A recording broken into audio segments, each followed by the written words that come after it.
இன்னைக்கு எல்லா ஒரு கிராமங்கள் இல்லாமல் ஒரு வீடு இல்லாமல் நம்ம அவருக்கு அஞ்சலி செலுத்தணும். ஆனால் இன்னைக்கு அந்த மாதிரி என்ன யாருமே இங்கே அஞ்சலி செலுத்துறதுக்கு தயாராகலை.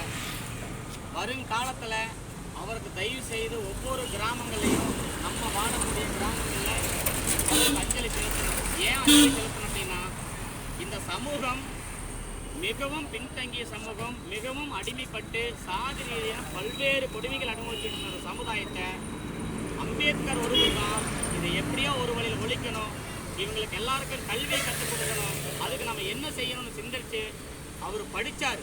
வெறித்தனமாக படித்தார். படித்து யார் ஒருவனை வந்து தொட்டால் தீட்டு, பார்த்தால் தீட்டு, வீதியில் நடந்தால் தீட்டுன்னு சொன்ன அந்த சமுதாயத்தை தூக்கி நிறுத்தணும்னு சொல்லி படித்து அந்த அம்பேத்கரால அரசியலமைப்பு சட்டத்தை எழுதி இன்னைக்கு இந்த நாடையே திரும்ப பார்க்க வச்சுட்டு போயிருக்காரு. அப்படிப்பட்ட அம்பேத்கர் அவர்கள் வாழ்நாளில் வயதாகிற வரைக்கும் அவரால் வாழவே முடியல.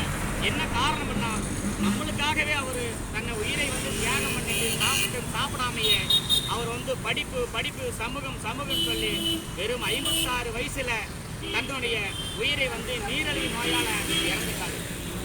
அதனால புரட்சியாளர் அம்பேத்கர்னு ஒருத்தர் இல்லைன்னா இங்க நம்மளுக்கு எந்த ஒரு உரிமையுமே கிடைச்சிருக்காது, எந்த ஒரு சலுகையுமே இருந்திருக்காது.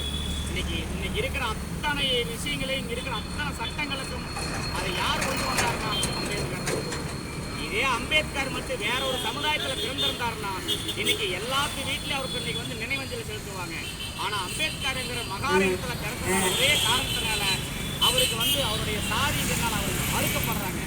அம்பேத்கருக்கு சிலை இருக்குதுன்னா சிலை கிடையாது, ஆனா மற்ற எல்லாத்துக்குமே சிலை இருக்குது.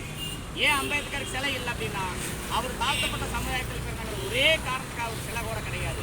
அதனால வருங்காலத்துல நம்மளுடைய சங்கதிகள் தான் அவருக்கு இங்க சிலை எழுப்பணும். இங்க எல்லா வீதியிலும் ஒரு சிலைங்கிறது ஒரு இடத்துல இருந்தா பத்தாது, அவருக்கு எல்லா கிராமத்துல சிலை இருக்கணும்.